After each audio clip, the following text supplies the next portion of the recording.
La riapertura parte dalle mascherine, punto. La mascherina dunque è la condizione sine qua non per il presidente della Regione Veneto Luca Zaia per tornare a lavorare e a vivere una quotidianità che è rimasta sospesa per quasi 2 mesi.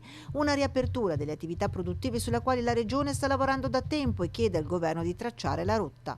Parte dalla mascherina una serie di provvedimenti che noi abbiamo scritto nel nostro piano che sono assolutamente affrontabili da qualsiasi impresa. L'interesse è quello di lasciar vivere i cittadini e che facciano sicuramente in sicurezza, ma che siano misure assolutamente applicabili. Dall'altro che ci siano delle linee guida a livello nazionale. Sappiamo che il comitato scientifico sta elaborando una serie di prescrizioni, di indicazioni. Io le chiamerei linee guida perché poi ogni regione va da sé e riuscirà poi a calare queste linee guida con dei provvedimenti sul territorio. Ancora 2 settimane all'atteso 4 maggio, l'ennesima scadenza, forse l'ultima, prima dell'avvio della cosiddetta fase 2. 2 settimane di limbo durante le quali si attendono indicazioni dal governo, ma la posizione del Veneto è chiara. La mia posizione è quella che se c'è supporto scientifico è giusto che si apra. Riaprire, ma al sud ci sono regioni, Campania in primis, che spingono per il no, pronti dicono a chiudere i confini.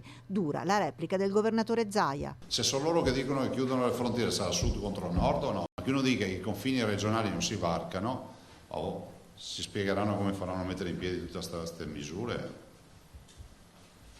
Fermo restando che noi siamo sempre stati quelli che hanno ospitato e accettato tutti.